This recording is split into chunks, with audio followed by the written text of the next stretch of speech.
रामू एक गरीब आदमी है और वहाँ समतलपुर गांव में रहता है। रामू के परिवार में उसकी बीवी और उसकी एक बेटी है, लेकिन उसके पास कोई भी रोजगार नहीं है। ऐसा कब तक चलेगा जी? हमारी एक जवान बेटी है, उसकी शादी भी तो करनी है। आप कुछ काम क्यों नहीं ढूंढते हैं?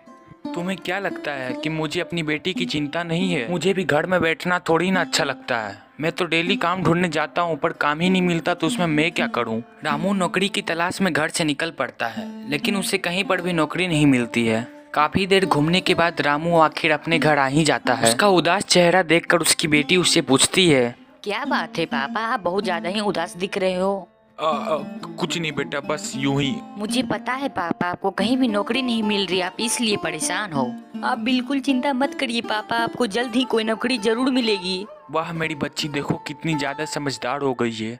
पापा, आप वन विभाग में नौकरी के लिए कोशिश क्यों नहीं करते? अरे बेटा, वहाँ पे ना ज्यादा पढ़े लिखों की जरूरत होती है। मैं तो ज्यादा पढ़ा लिखा भी नहीं हूँ, मुझे कौन काम देगा। नहीं पापा, इसमें भी बहुत सारे तरह के काम होते हैं। जैसे कि आपको लकड़ी के बारे में बहुत जानकारी है, आप उनसे कुछ लकड़ी के ही काम के बारे में पूछ लो। ठीक है बेटा, मैं कल ही जाके वन विभाग वालों से मिलता हूँ।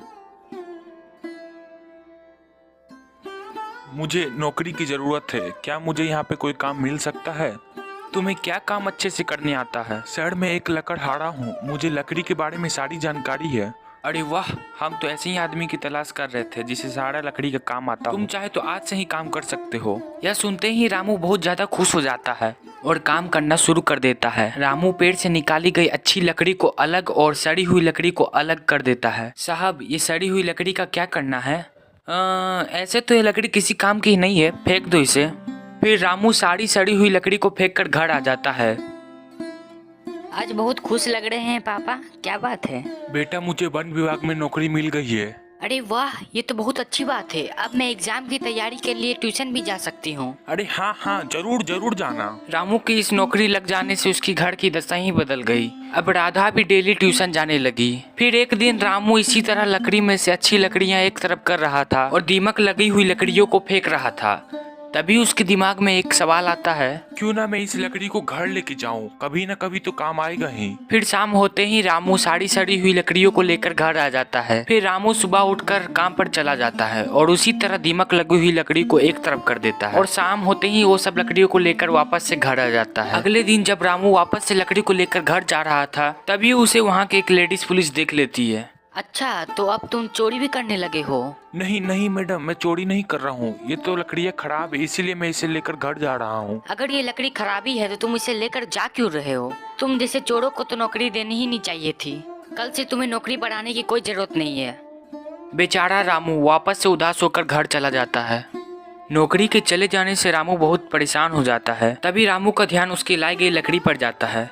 क्यों न इस लाई गई लकड़ी से एक रिक्शा बना लेता हूँ। रामू सारी दीमक लगी हुई लकड़ी को अच्छे से साफ करने लग जाता है। वे दिन रात मेहनत करके इस लकड़ी से एक रिक्शा तैयार कर लेता है और फिर रिक्शा चलाने का काम भी शुरू कर देता है।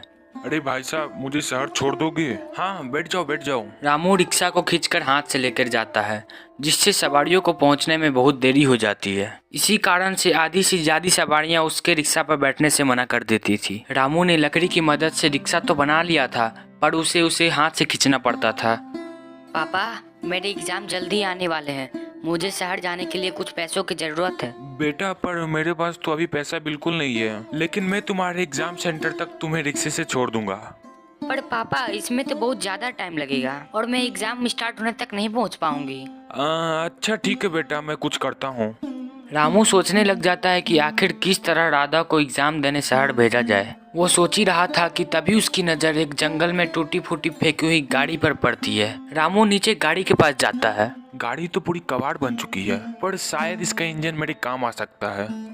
रामू गाड़ी से इंजन को खोल कर ले आता है और अपनी रिक्शा गाड़ी पर लगा देता है। चलो, अब रिक्शे को हाथ से खींचने की जरूरत नहीं है, पर इसका मॉडल बदलना पड़ेगा, तभी जाकर मजा आएगा। फिर रामू बाकी बची हुई लकड़ी की मदद से अपना रिक्शे का मॉडल बदल देता है। वे उसके ऊपर एक छत लगा देता है और उसे एक ऑटो के रूप में बदल देता है। फिर राधा ऑटो में बैठती है। रामू उसे शहर जाकर उसके एग्जाम सेंटर तक छोड़ आता है। रामू के रिक्शा में इंजन लग जाने से अब उसका रिक्शा बहुत तेज दौड़ने लगता है, जिससे उसके पास अब बहुत सारी सवारियां आने लगती है। भाई साहब, शहर जाने में कितना वक्त लगेगा? बैठ जाइए, 1 घंटे में पहुंचा दूंगा। फिर राधा का एग्जाम का रिजल्ट आ जाता है जिसमें उसकी मेहनत रंग लाती है। राधा को एक अच्छी सी जॉब मिल जाती है। फिर राधा वहाँ पे काम करने लग जाती है और देखते ही देखते 1 महीना बीत जाता है और उसे उसकी तनख्वाह मिल जाती है। तनख्वाह वाले दिन राधा देर से घर लौटती है। पापा आंखें बंद करिए, आपके लिए एक सरप्राइज है। अच्छा ये लो, बंद कर लिया आंखें, बताओ क्या है सरप्राइज। तभी राधा रामू के सामने एक नया इंजन रख देती है। अब आप अपनी आंखें खोल दीजिए। अरे वाह, नया इंजन। उस नए इंजन को देखकर रामू बहुत ज्यादा ही खुश हो जाता है।